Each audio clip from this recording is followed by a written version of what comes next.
that's to me, that's very individualized and depends on the athlete, you know, Yeah.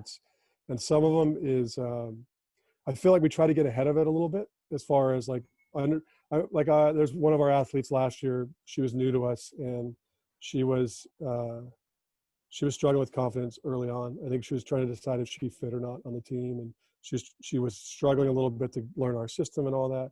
And so, one of the things we talked about is how do you earn the confidence first? You know, how do you like, so you're struggling with this. And first off, you don't need to worry about that. Like there's like understand that there's going to be this learning curve and like kind of like giving her a perspective. So I think that's the first piece. Like here's perspective. You're learning a whole new system. You're playing with new players. You're trying to figure all this out. So just kind of like let's take a deep breath. Let's be committed to the process, you know, and all that kind of terminology. But then like what are the things that you need to do individually to feel like you are prepared to compete? Because I feel like my athletes are very pragmatic and they overanalyze. And so if we can find the things that they feel like are necessary for them to compete and they attack those things in practice or with a little bit of extra time, then usually that takes care of a lot of it.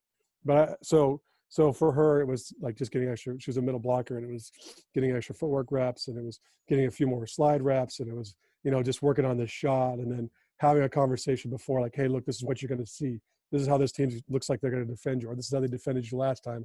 Let's put a little time in on this and work on that. So then she could develop that confidence. And I would say that strategy we've done with passers that have struggled and we've done with setters that have struggled and just how do you get those reps so you feel like, because I feel like if they feel like they're earning the confidence instead of just trying to like, hey, you should have confidence. They just like by mitigating their feelings and just saying like, hey, look, what you're feeling is wrong doesn't really help them. It's like, how do you, like, let's try to give them perspective first, and then let's see if we can attack that and earn that confidence. And so that's worked out for most of our athletes, honestly, because then it's like if they want to get an A in a class, they're going to study and they're going to put the time in, and that's how they're going to have confidence on their tests. And we kind of try to draw those parallels a little bit.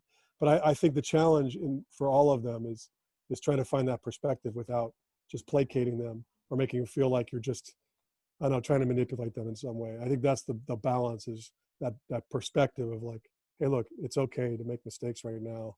Because, you know, if we lose the match, they don't feel like it's okay. Or if they hit 0 in a match, they're not feeling it's okay. But to me, it really is. Like, this is part of the process. We only care about being good in December.